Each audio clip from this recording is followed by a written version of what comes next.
추수감사주일과 더불어 창립기념주일에 창세기 22장을 통해 하나님의 음성을 듣게 된 것은 결코 우연이 아닙니다. 성경에서 가장 극적이며 또한 신학적으로 가장 중요한 이야기를 통하여 하나님의 음성을 듣게 되었기 때문입니다. 하나님의 약속을 받은 지 25년 만에 얻은 독자 이삭을 하나님께서 번제물로 바치라는 명령을 주셨습니다. 그 명령에 아브라함은 주저함 없이 순종한 이야기입니다. 이 아브라함의 믿음은 믿음의 절정이 무엇인가를 우리에게 보여주는 중요한 모델입니다. 또한 우리가 예수님을 믿는 그 믿음의 의미가 무엇인지, 그 믿음이 어떠한 분량, 어떠한 절정에 이르러야 하는지를 보여주는 중요한 모델이 되기 때문에 이 복된 주일에 이 말씀을 함께 살펴보는 것은 축복된 일입니다. 하나님께서 아브라함에게 주신 이 시험은 잔혹해 보이는 시험입니다. 무시무시한 명령입니다. 감당하기 힘든 무게의 시험입니다. 하나님께서 우리의 믿음을 시험을 통해 연단하십니다. 시험을 통과하지 않으면 사실 살아있는 믿음이라 인정받기 어렵습니다. 시험을 통과하지 않은 믿음은 그저 관념, 생각 속에 머무는 것뿐입니다. 이 믿음이 시험을 통과하며 우리 현실 속에 살아있는 실제가 되는 것입니다. 하나님께서 아브라함을 부르신 이후로 25년 동안 여러 가지 시험을 주셨습니다.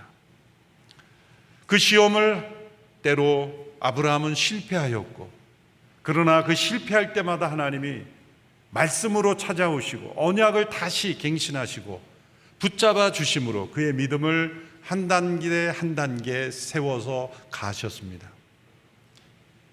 그리고 하나님께서 결국 약속하신 자녀를 주셨습니다.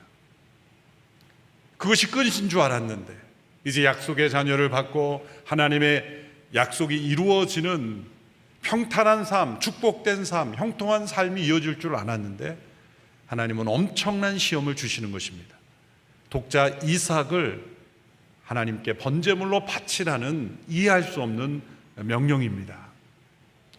하나님 우리의 믿음의 삶에 있어서 언젠가 한번 이 믿음의 절정에 이르는 시험을 주십니다. 그 시험은 과거에 우리가 경험했던 어떤 시험과 비교할 수 없는 차원의 시험입니다. 그것은 우리가 이전에 경험했던 믿음과 다른 차원의, 완전히 다른 차원의 믿음으로 우리의 믿음을 끌어올리시기 위해서 주시는 그런 시험입니다. 아브라함에게는 독자 이삭을 바치라고 하는 시험이 주신 것입니다. 우리 인생에도 여러 가지 시험이 있습니다. 경제적 어려움, 육체적 질병, 또 자녀의 문제, 부부관계의 문제, 또 우리의 일에 있어서 해결되지 않는 딜레마들, 원치 않는 고난, 모든 시험이 있지만 그러나 언젠가 한 번은 우리의 믿음의 절정에 이르게 하는 시험을 주실 때가 있습니다. 이전에 겪었던 시험과는 완전히 다른 차원의 시험입니다.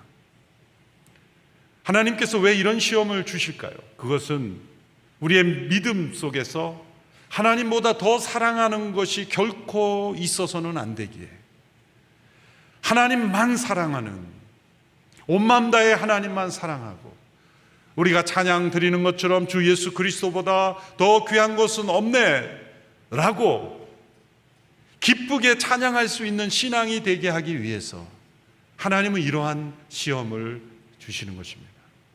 그 시험은 때로 감당할 수 없는 무게로 우리에게 다가올 것입니다. 아브라함이 갈대아 우르에서 하나님의 부르심을 따라 떠났습니다.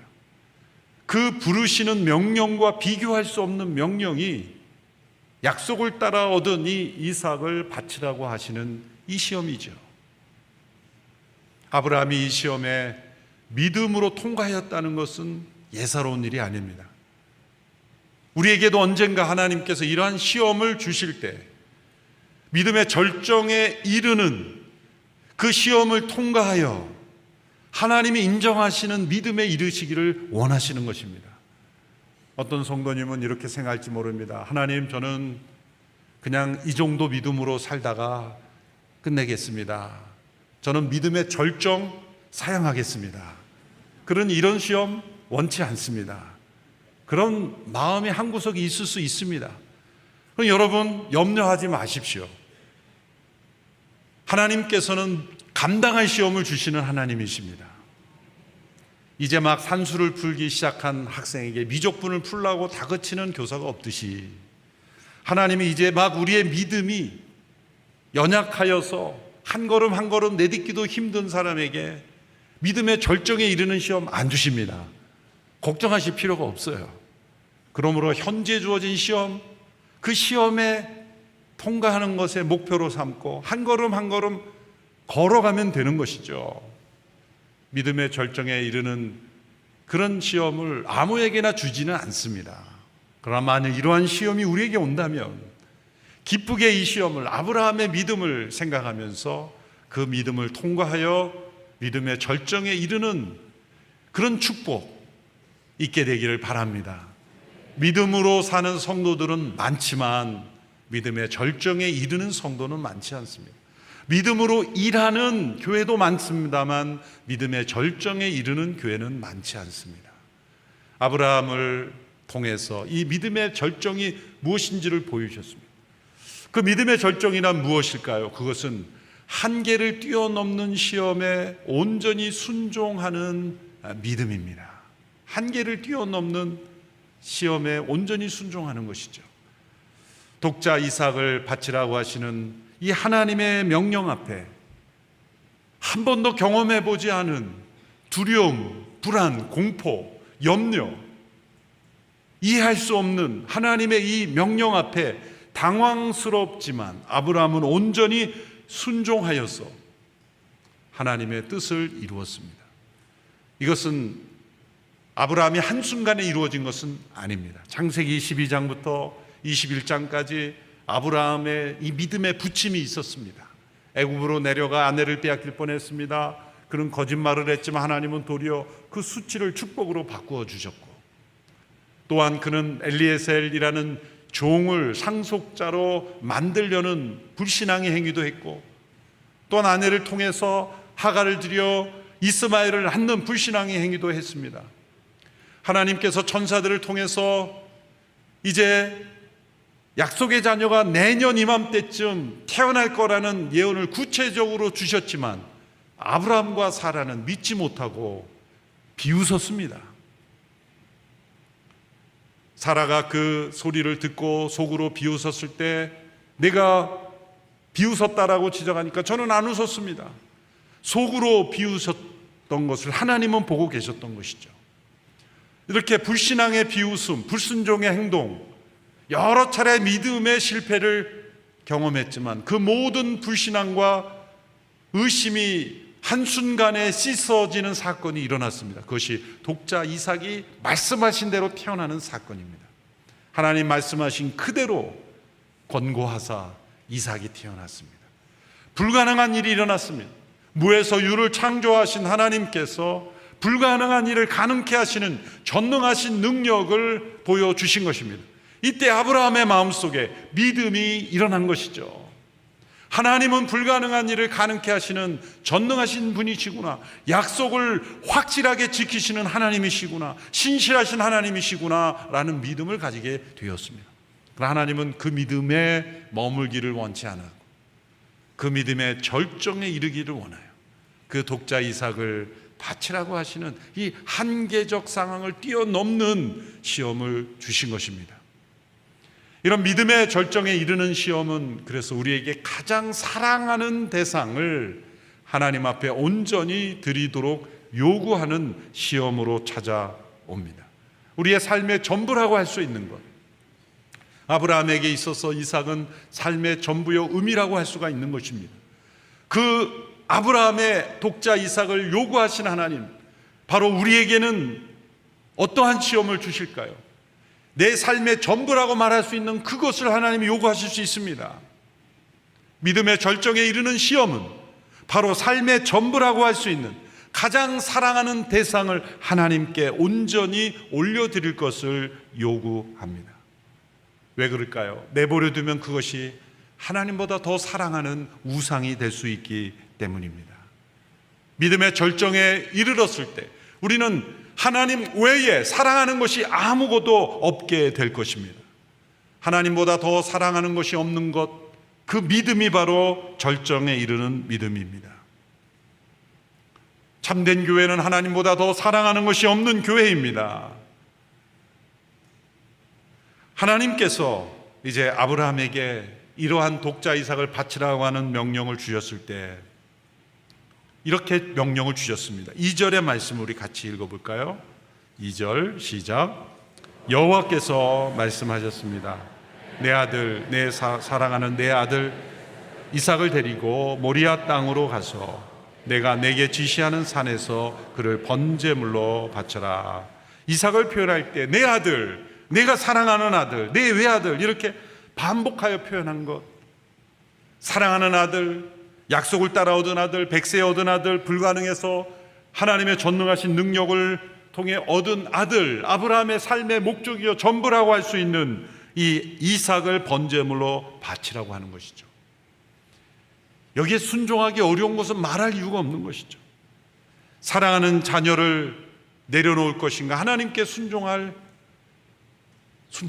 것인가?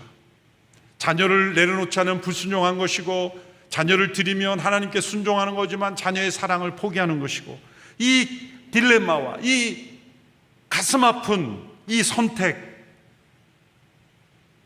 그러나 그보다 또 다른 차원에서 중요한 이유가 있습니다.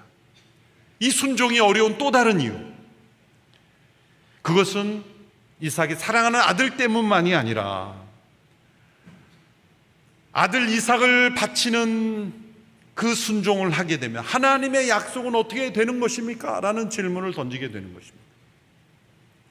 창세기 12장부터 21장까지 하나님께서 내 몸에서 날 자가 내 상속자가 되리라 끊임없이 반복하면서 종으로 데려와 양자를 드리는 상속자도 아니요, 또한 다른 사람을 통해서 낳는 그런 자녀도 아니요, 내 몸에서 내 부부를 통해서 날 자가 상속자가 되며 그를 통해 번성하게 되고 창대하게 되고 땅의 모든 나라의 축복의 통로가 되게 했다고 말씀하셨는데, 그 약속은 어떻게 되는 것입니까? 지금 이 하나님의 명령과 하나님의 약속이 서로 충돌되고 있습니다. 믿음의 절정에 이르는 시험에서는 때로 앞서 주시는 이 하나님의 약속과 현재 주시는 이 하나님의 명령이 서로 충돌되고 다르게 나타날 수가 있습니다. 중요한 문제죠. 하나님 분명히 약속의 자녀를 통해 번성하게 하겠다고 여러 번 말씀하셨는데, 이 명령에 순종하면 이 약속은 어떻게 되는 것입니까? 모두 무효가 되는 것입니까? 이런 문제가 일어나는 것이죠. 아브라함은 이 문제를 어떻게 해결했을까요? 그리고 우리가 이런 상황에 처할 때 우리는 어떻게 분별을 해야 합니까? 아브라함은 이렇게 해결했습니다. 하나님의 약속을 믿는 것과 약속하신 분을 믿는 것을 구별한 것이죠. 우리는 하나님의 약속을 믿고 하나님을 믿습니다. 그러나 때로 하나님의 약속과 현재 주시는 명령이 서로 충돌된다면 우리는 약속을 믿는 것과 약속하신 분을 믿는 것을 구별할 수 있어야 됩니다. 약속보다 더 중요한 것은 약속하신 그분이기 때문이죠. 아브라함은 자신이 언제받은 이 명령이 하나님의 약속과 충돌되지만 약속하신 그분을 믿고 순종했던 거예요. 그 순종의 믿음이 두 가지 고백에서 증거로 나타납니다. 첫 번째 믿음의 증거는 5절에 나타납니다. 이제 아브라함과 이삭과 종들이 3일간의 여행을 통해서 하나님께서 지시하신 산, 곧 모리아 산에 도달합니다. 이제 산에 오를 때 이삭과만 오르면서 종들을 두면서 이렇게 5절에서 말하죠. 우리 함께 읽어보겠습니다. 시작. 그가 하인들에게 말했습니다. 너희는 나귀를 데리고 여기 있으라. 나와 아이는 저기 가서 경배한 다음 너희에게 함께 돌아오겠다. 함께 돌아오겠다. 이삭과 함께 돌아오겠다. 이것은 믿음의 절정의 모습을 보여주는 겁니다. 하나님의 명령대로 순종하면 이삭과는 돌아올 수 없습니다. 그런데 어떻게 이삭과 함께 돌아오겠다고 말할 것일까요? 거짓말한 것일까요? 아닙니다. 또 하나님께서 틀림없이 내가 이삭을 번제물로 바치는 신용만 하면 그만해라, 됐다, 그럴 거야, 그걸 믿었다는 걸까요? 아닙니다.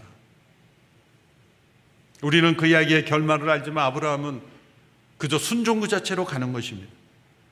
아브라함은 원래 저희같이 늙은 부부에게서 어떻게 자녀가 생길 수 있습니까? 그런 합리적이고 과학적인 질문을 던졌던 사람입니다. 그러나 도저히 불가능한 일이 자신에게 일어난 것을 알고 그는 이제 불가능한 상황 속에서 언제나 가능케 하실 수 있는 하나님을 믿는 믿음이 형성이 된 것입니다. 그 믿음을 적용한 것입니다. 과거에 불가능했던 상황에서 가능케 되는 역사가 일어났다면 지금도 하나님의 약속과 명령이 서로 충돌되지만 하나님이 말씀하셨다면 하나님의 약속이 무너지지 않으면서도 이 명령이 이루어지는 길이 있을 것이다. 그러므로 이삭과 함께 돌아올 것이다. 믿음이 있었던 거예요. 두 번째 믿음의 증거는 이삭의 질문에 대한 아브라함의 대답에 나타납니다. 7절 8절에 보시면 이삭과 아브라함의 대화가 나옵니다. 우리 같이 한번 읽어보겠습니다. 시작. 이삭이 자기 아버지 아브라함에게 말을 걸었습니다. 아버지, 아브라함이 대답했습니다. 왜 그러냐 내 아들아. 이삭이 말했습니다. 불과 나무는 여기 있는데 번제로 드릴 양은 어디 있나요? 아브라함이 대답했습니다. 내 아들아, 번제로 드릴 양은 하나님께서 친히 준비하실 것이다. 두 사람은 함께 계속 길을 갔습니다. 하나님께서 친히 준비하실 것이다. 이삭과 이 아브라함의 대화의 장면을 필름으로 이 이야기를 찍는다면 이 대목이 클로즈업 돼야 되는 장면입니다. 아브라함이 이삭을 묶어서 번제단에 올려놓고 거기에서는 이제 이삭과 대화가 없거든요. 이삭이 길을 가다가 아버지, 불과 나무는 있는데 번제할 어린 양은 어디 있습니까? 라고 아버지를 쳐다보며 물었을 때 바로 이 순간 이 아브라함의 숨겨졌던 두려움, 공포, 염려, 불안, 그 감정이 솟구쳐 올라야 하는 그 순간이에요. 그래서 클로즈업 돼야 되는 순간인 거죠. 이삭이 이런 질문했을 때 아브라함이 이렇게 대답했을까요? 미안하지만 너야. 뭐 그렇게 무뚝뚝하게 대답했을까요? 너다, 미안하다. 그러지 않았을 거예요. 도저히 대답할 수가 없는 거예요. 어떻게 대답을 해야 됩니까?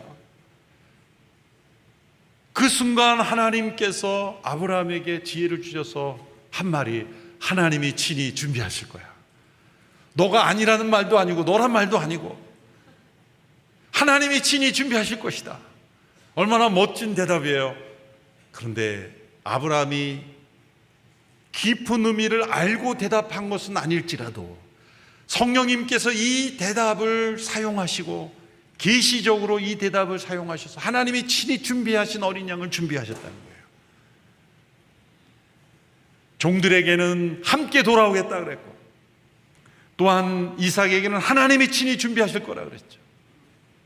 그 믿음은 어떻게 가능한 것일까요? 어떻게 함께 돌아온다는 말입니까? 어떻게 하나님이 친히 준비하실 거란 말합니까?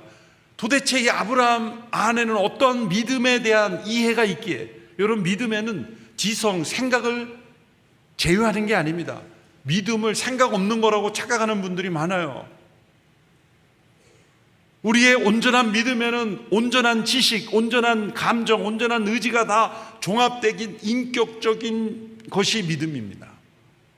어떻게 아브라함이 이러한 고백을 했을까요? 그냥 아무런 대답을 한 게 아니에요. 분명히 아브라함 안에는 정리된 확신이 있었던 거예요. 이삭을 끌고 갈 때는. 물론 처음에는 깊은 고민과 갈등과 염려, 불안, 무시무시한 공포가 들어왔겠지만 뭔가 확실히 정리됐기 때문에 이런 대답들을 할 수 있던 거예요.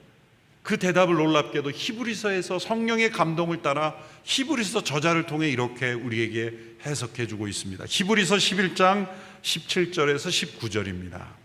우리 함께 읽겠습니다. 시작. 믿음으로 아브라함은 시험을 받을 때 이삭을 바쳤습니다. 그는 약속들을 받은 사람이면서도 자기 외아들을 기꺼이 바치려 했습니다. 하나님께서 전에 말씀하시기를 내 자손이라고 불릴 사람은 이삭으로 말미암을 것이다 라고 하셨습니다. 아브라함은 하나님께서 죽은 사람도 살리실 수 있다고 생각했습니다. 그러므로 비유로 말하자면 그는 이삭을 죽은 사람들로부터 돌려받은 것입니다. 놀라운 말씀입니다. 아브라함이 그렇게 종들에게 이삭에게 말할 수 있었던 이유는 아브라함은 하나님께서 이삭을 다시 살리실 줄 생각했다는 거예요. 왜일까요? 하나님의 약속이 주어졌는데 이 명령을 따라 이삭이 죽게 되면 하나님의 약속이 무너지는 것이고, 명령은 성취했지만 약속이 문제가 됩니다. 그리고 명령은 어기고 약속만 지키려면 이삭은 드리면 안 되는데 불순종이 되는 것이고, 하나님의 약속과 명령이 함께 다 충족되는 길은 자신은 명령대로 이삭을 번제물로 바치지만 죽음에 넘기지만 전능하신 하나님께서 이삭을 다시 살리신다면 하나님의 약속도 지켜지는 것이고 명령도 준행되는 것이므로 완벽하게 성취되는 것을 생각했다는 거예요. 그래서 아브라함은 이삭의 부활을 믿고 함께 돌아오겠다고 말했고 하나님이 친히 준비하실 거라고 말했던 겁니다. 이런 말씀에 우리가 좀 놀라야 돼요. 말씀에 대한 놀람이 좀 있어야 돼요. 얼마나 놀라운 말씀입니까? 여기서 우리가 알 수 있는 것은 무엇입니까? 하나님께서 우리를 믿음의 절정에 이르게 하실 때 그 믿음은 하나님께서 장차 어떻게 행하실 건가를 예측할 수 있는 믿음이 된다는 거예요. 아브라함에게 독자 이삭을 바치라 그럴 때 너는 눈 딱 감고 바쳐, 내가 다시 살릴게, 그렇게 약속을 주지 않았어요. 그냥 바치라고만 했어요. 지금까지 아브라함에게 준 모든 시험은 약속을 구체적으로 확인해요. 내가 이렇게 할게, 너는 염려 말고 나를 따라와, 내가 너에게 준 약속 내가 확실하게 지킬게, 그렇게 확인해 주셨지만 이 명령에 있어서는 앞일을 말씀해 주지 않으신 거예요. 너는 순종하기만 해, 내가 알아서 할게, 그런 말씀 안 하셨어요. 그렇지만 아브라함이 지금까지의 믿음의 경험을 통해 또 죽은 자와 같은 자신을 통해 태어난 독자 이삭이 존재하는 것을 통해 형성된 믿음을 가지고 믿음의 절정에 이르게 될 때 이제는 적용할 수 있는 믿음이 되었다는 것, 예측할 수 있는 믿음이 됐다는 것, 내다볼 수 있는 믿음에 이르게 되었다는 거예요. 나에게 주어진 이 하나님의 명령에 순종하면 하나님의 약속과 명령이 충돌되는 것 같지만 절대로 하나님은 이 두 가지가 충돌되지 않는다. 하나님은 약속에 배치되는 그러한 명령 주시지 않는다. 그렇게 보일 뿐이다. 그렇다면 하나님은 이삭을 부활시키실 것이다, 다시 살리실 것이다 라는 믿음으로 나는 순종하기만 하면 된다. 하나님은 새 일을 행하실 것이다. 그런 믿음을 적용하는 믿음, 내다보는 믿음, 예측하는 믿음을 가지게 되었다는 것이죠. 아브라함이 그러한 믿음으로 순종했을 때 하나님께서 아브라함을 이제 중단시킵니다. 12절에 보면 전사를 통해 말씀하셨죠. 그 아이에게 손대지 마라, 그에게 아무것도 하지 마라. 내가 내 아들 곧 내 외아들까지도 내게 아끼지 않았으니 이제 네가 하나님을 경외하는 것을 내가 알았노라. 내 외아들까지도 아끼지 않았으니 이제 하나님을 경외하는 줄 알았더라. 이게 핵심입니다. 믿음의 절정에 이르게 하시는 목적은 하나님을 경외하는 것을 확인하는데, 하나님을 경외하는 것의 핵심 뭡니까? 하나님의 마음을 아는 것입니다. 아브라함이 독자 이삭을 바칠 때 그 아브라함은 독생자 예수 그리스도를 내어주기까지 사랑하시는 그 하나님의 마음을 깊이 깨달았을 것입니다. 우리가 믿음의 절정에 이르러 하나님을 경유하는 믿음에 이르게 될 때는 하나님의 마음이 느껴집니다. 독생자를 아끼지 아니하시고 내어주신 그 아버지의 마음을 느끼게 됩니다. 우리가 자식을 키워보면서 그 독생자를 내어주신 아버지의 마음을 조금이라도 좀 느끼지 않습니까? 자식을 사랑하는 마음 때문에. 그런데 그 독자를 내어달라고 하는 그 하나님의 명령에 순종하며 장차 오실 예수 그리스도를 내어주시는 그 하나님의 마음을 아브라함은 미리 경험한 것이고, 그것이 하나님을 경외하는 것이라는 겁니다. 여러분, 하나님을 경외하는 자는 하나님을 닮습니다. 하나님을 경외하는 사람은 하나님의 마음을 깨닫고 느낍니다. 하나님을 경외하는 것과 하나님 무서워하는 것이 차이가 있어요. 하나님 무서워하는 건 피합니다. 도망갑니다. 아담과 하와가 에덴 동산에서 하나님을 피하여, 낯을 피하여 숨었던 것처럼 하나님을 무서워하는 사람은 낯을 피하여 숨습니다. 그러나 하나님을 경외하는 사람은 하나님을 가까이 하려 합니다. 하나님을 가까이 하려 합니다. 왜 사람들이 하나님이 계신 것 같은데 예배 자리로 나오지 않습니까? 하나님 무서워서 안 나오는 거예요. 도망가고 싶은 거예요. 피하고 싶은 거예요. 그러나 내 안에 죄와 허물이 있음에도 불구하고 하나님 앞에 나오는 것은 하나님을 경외하기 때문이에요. 하나님을 경외하는 자는 가까이 하며 독생자를 아끼지 아니하여 내어주신 그 아버지의 마음을 깨닫고 닮을 사람들입니다. 이제 하나님께서 중단시키셨습니다. 그렇다고 이 하나님 명하신 번제가 중단된 것입니까? 아닙니다. 여기에서 장면이 끝나는 것으로 생각하면 안 됩니다. 이후에 더 중요한 일이 일어납니다.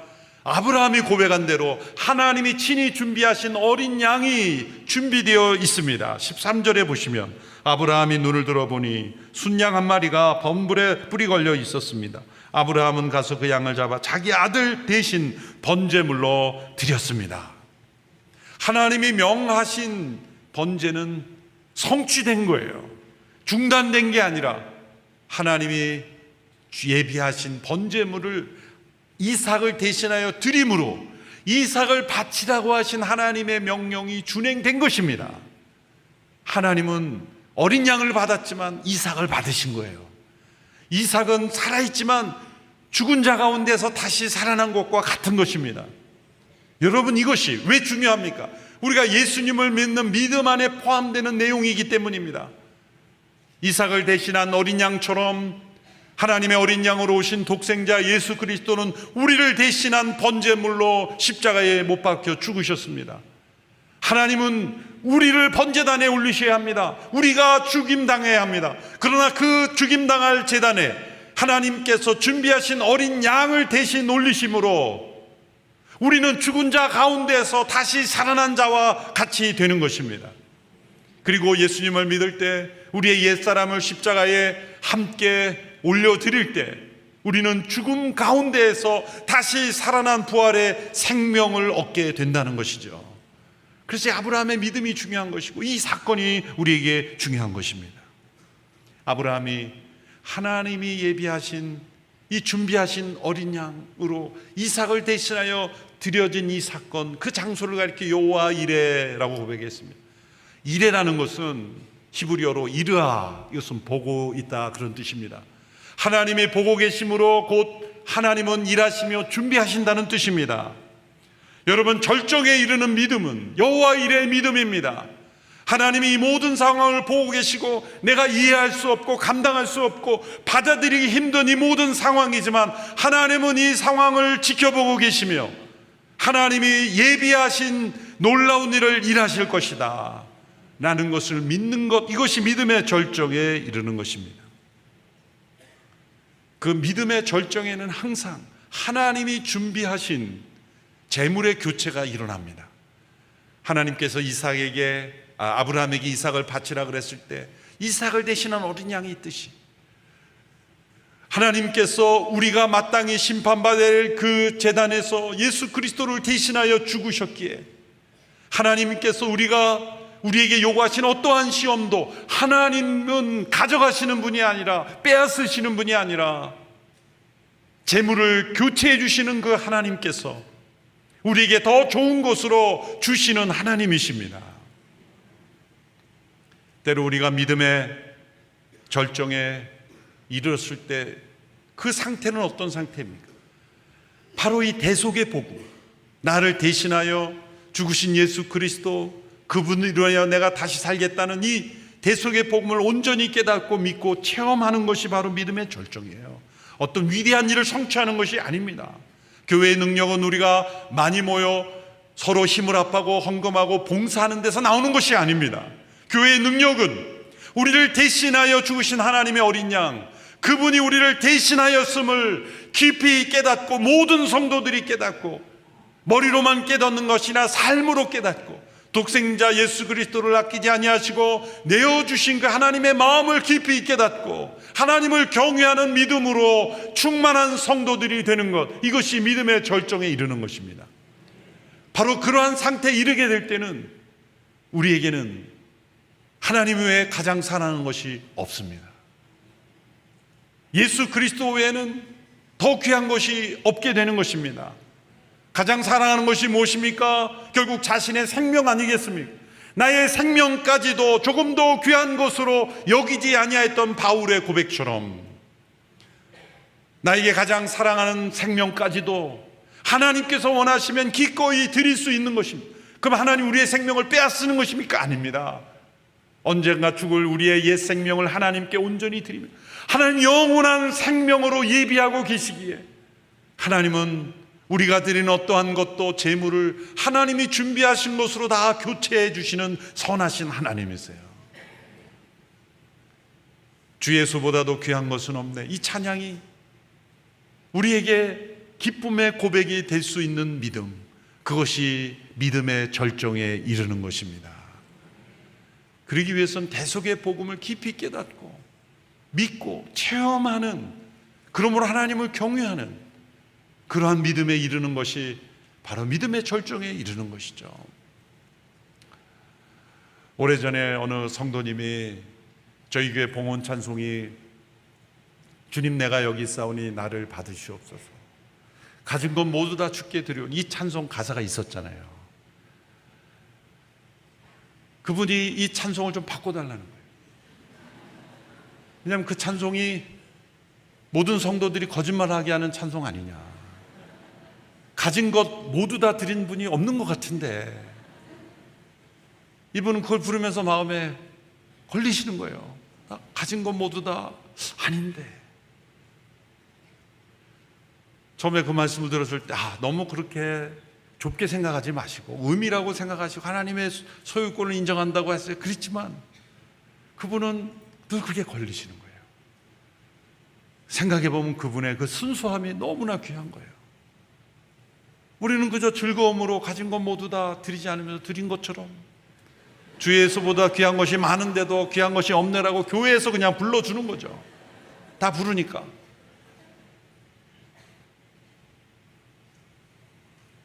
어쩌면 정직하고 순수한 그분의 믿음이 우리에게 필요한지도 몰라요. 아직 나는 거기까지는 아니구나. 가진 것 모두 다 주께 드리지는 못했지만, 그래서 그 찬송이 마음의 거리낌이 되는 거예요. 여러분, 그것이 얼마나 순수합니까? 그렇죠. 그렇지만 이제 어느 한순간에 우리의 믿음의 절정에 이르러 가진 것 모두 다 주께 드리오니 주 예수보다도 귀한 것은 없네라는 찬송을 거리낌 없이 하나님 앞에 하나님을 경외하는 믿음 때문에 부를 수 있는 그 믿음에 이르는 것, 여러분, 그 믿음에 이르는 온누리교회 우리 모든 성도들이 되기를 축원합니다. 창립 38주년을 맞이하며 지난 38년을 돌아볼 때 주님의 지상 명령에 순종하려고 달려온 걸음이었습니다. 믿음의 발걸음이었습니다. 하나님께서 온누리교회가 이제 믿음의 절정에 이르는 교회가 되기를 원합니다. 그리스도의 지상 명령에 온전히 순종하는 교회가 되기를 원하십니다. 우리 모든 성도들이 이 대속의 복음을 깊이 깨닫고 머리부터 발끝까지 모든 생각과 마음의 깊은 곳까지 나를 대신하여 하나님이 준비하신 어린 양 되신 예수 그리스도, 그분을 높여드리고 우리의 모든 생명까지라도 기쁘게 내어드릴 수 있는 그런 믿음의 절정에 이르는 성도들의 믿음되며 그런 교회 되기를 축원합니다. 기도하겠습니다. 하나님 아버지, 우리에게 믿음 주시고 구원 얻는 믿음으로 살게 하시니 감사합니다. 그러나 아직 믿음의 절정에 이르지 못했음을 고백합니다. 주 예수보다도 더 귀한 것은 없다고 고백합니다. 우리의 모든 것이 다 주의 것이라고 고백하지만 아직 그 온전한 믿음으로 살아가고 있지 못함을 고백합니다.